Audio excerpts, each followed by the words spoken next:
રંબા હો સંબા હો.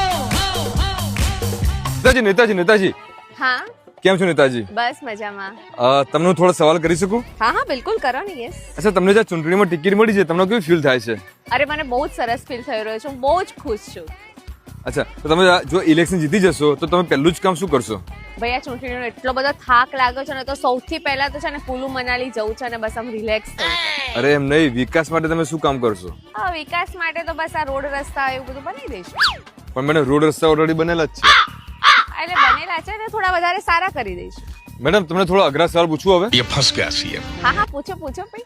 Madam, બજેટનો meaning શું? બજેટનો મિનિંગ મેડમ, બજેટ વર્ષમાં કેટલી વખત આવે? अरे बाप रे, ये तो धोती खोल रहा है। તમે આટલો પરસેવો કેમ વળી ગયો આટલું બધું? પરસેવો તો ભાઈ આ ગરમી બહુ. અચ્છા, જીડીપી એટલે શું? જીડીપી એ મારા હસબન્ડ ને ખબર.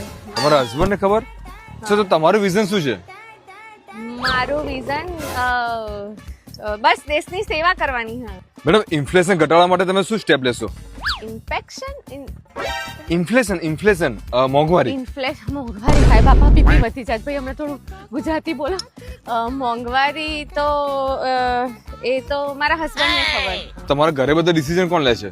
ઘરે તો બધા હું લઉં. હું બધા મારા ડિસિઝન. તો અહીંયા તમારા હસબન્ડ લેશે?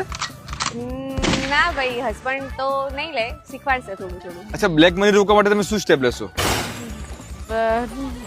અનએમ્પ્લોયમેન્ટ કેમ વધે છે? એવું તો નતું શીખવાડ્યું. મેડમ, ઇલેક્શન તમે લડી રહ્યા છો કે તમારા હસબન્ડ? મને નહીં ખબર. મારા હસબન્ડ નહીં, હું લડી રહી છું. તો બજેટ તો તમે કીધું જ નહીં મને હજી. બજેટ આ ભાઈ બહુ તાપ છે. આ ગરમી. મેડમ, ઉભા રહો એક મિનિટ, હજી સવાલો બાકી છે. હજી સવાલ થોડા ઘણા બાકી છે. નહીં લડી શકું ભાઈ ઉપર છે. અરે મેડમ, હજી સવાલો બાકી છે. અરે ભાઈ કાલે આવજો કાલે.